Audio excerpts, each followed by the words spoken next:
visual test, sound test. I don't have a microphone that fits the camera test. I'm sitting on a heater and my butt's getting warm test.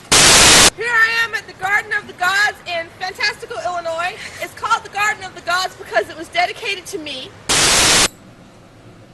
Haha, now I don't know what to talk about. And once upon a time, people used to come and give me offerings of wool and cashmere and fruit so that I wouldn't shove fireballs up their asses. I think once in a while, maybe if I happen to think about it, I might give like a fishbowl update in the vlog. Really, the only news about the fishbowl that I can think of to talk about is the fact that there's a lot of internal upheaval going on, and I don't mean the usual hiring and firings. Someone has been pushing for restoration of certain policies and total lucidity, as in total disclosure, not just from the government, but with us. This is the doctor's office. Ooh. Number 9. Number 9. Number 9. Human? Are you calling me human? I mean, you know, being popular is fun. I like having friends. I like people watching this vlog.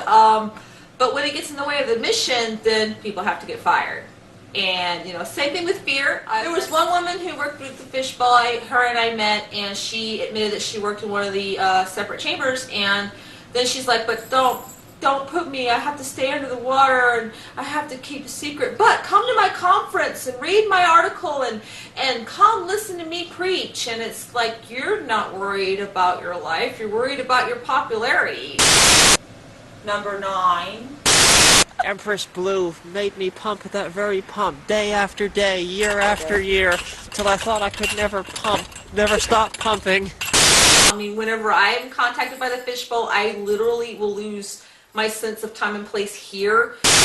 This road goes ever on, and we will be walking this road. It will take approximately an hour. If we do it right, we'll be covered in sweat. I know because I've done this before. It's just that I get too busy to remember to do it every day. Maybe she's not being at all. No offense. I don't know how to take that remark. I don't know how to react. I'm not a being at all. I'm a... I think you might not be. How are you? If you're not a being, what are you, a has-been?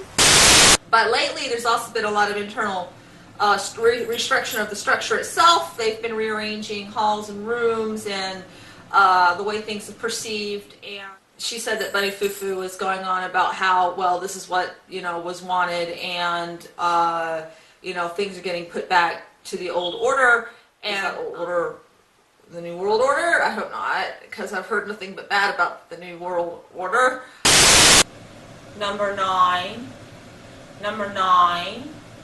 Number 9. I'm still hoping to get everybody pulled together and hopefully stomp out some egos. And on the Great Fat People Walk, we have the great field that Simba used to play in when he was but a cub.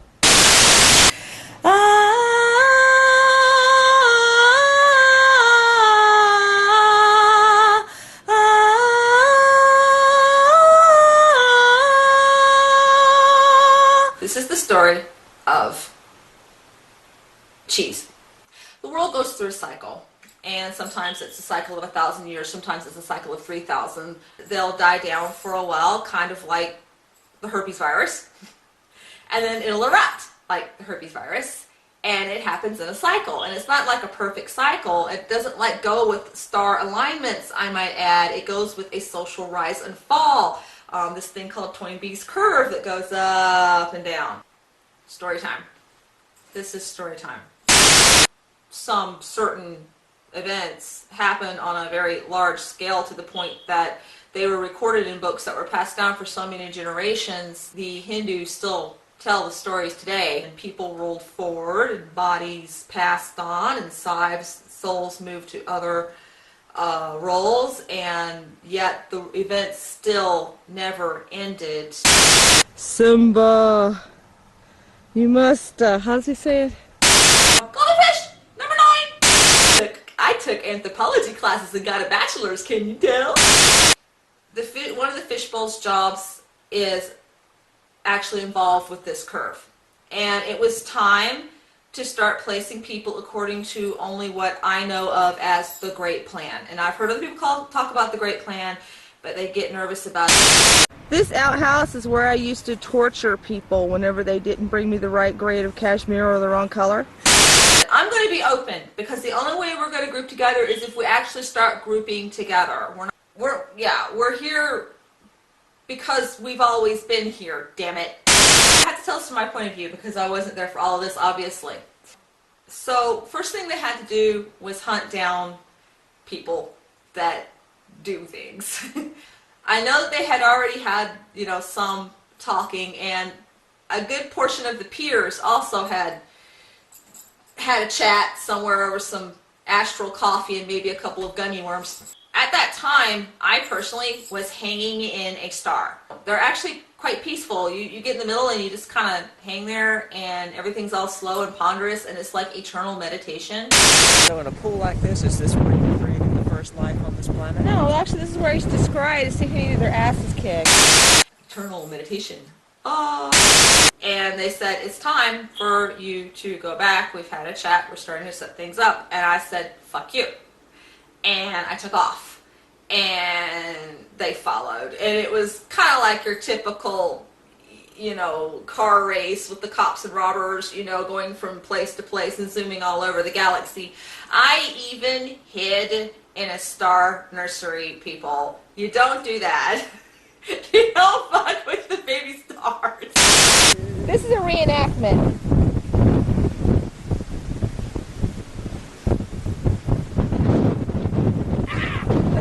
Anybody ever seen footage of when baby heartbeats are forming? They'll beat separately and then they'll fall in sync. Well, that's what stars are doing when they're forming. They're each chiming their own tone separately off key, and they're slowly falling in sync with the rest of the universe, so that when they join the great harmony, they will be in time. I went down below. You don't go below. You don't go below, okay? Unless you're fast like me. Well, I'm scared of going below, so I didn't go very far below. So I went to what I personally call the brown place. Now, the brown place, when I picture it in my mind, it's like an in-between place where people go, kind of like a limbo, I guess. In my mind, I translated it as kind of like a weird bar, so I guess I was going to go get a drink. And that's where they surrounded me. That whole peer pressure, you want to, and you're saying no, but your body says yes. You want to, that kind of talk, only with a bunch of people around you. I finally was basically to the effect of, fine, whatever, but I'm doing it differently this time.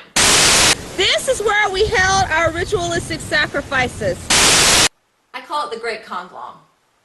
The Great Conglom because it was a great conglomeration of meeting minds. Thus, I went and attended the Great Conglom. The thing I remember about the Great Conglom the most is I was sitting there where I had to sit. The people were lined up for miles and miles and miles and miles. That's how many people got together for the Great Conglom. If you think that there are a lot of starseeds and other kin and indigo children and people waking up now, if only you could see the multitude that lined up for the jobs that were open and the roles, because they, unlike me, answered the call willingly. We would also have picnics on Sundays. You know why? Blonde hairs, maybe? Is there any blonde hairs in this black mass? There is more than one person lined up for the same role. This is a safety feature. For example, let's say that your role is to teach the future President of the United States about his own starseed existence and help him, open his eyes and wake up. If for whatever reason you become unfit, you can and will be replaced. All right, Lee, swirl for me. He came back wanting his role back, and I said, get back to the end of the line. Swirl harder. I've never managed to be able to do it because something inside of me won't let me quit. Like, I'll rant and I'll shout and I'll stomp and I'll say I quit and I'll walk off, and then I end up creeping back like a dog with its tail between its legs. I don't know why. And, oh God, the part that got me the most, the whole, I'm not trying to destroy your faith. I'm going to enhance and strengthen it. Here's a little trick, people. No one can destroy your faith. You are the one that destroys your own faith. You can choose to listen to other people, or you can choose not to listen. You can choose to hear their words and interpret it. You can choose to do the most important thing there is to do, and that is to ponder. I only have 10 minutes left of this camera. My God, if I gotta stand here the whole damn 10 minutes for rolling waves, I will.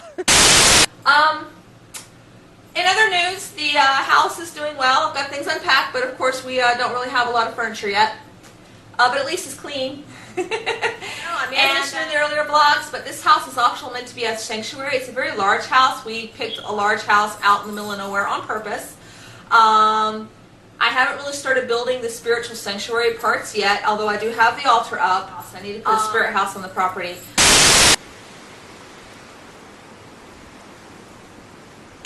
I have found the spirit house I want to buy because building houses is not my forte.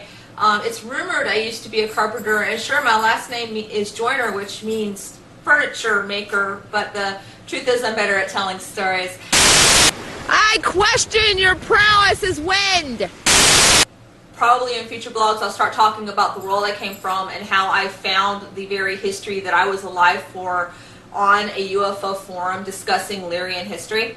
And I'm only rushing this blog up because in a hurry because I have to make 2 other blogs and my time is limited. Fishbowl stuff aside, Conglom stuff aside, I'm done telling stories.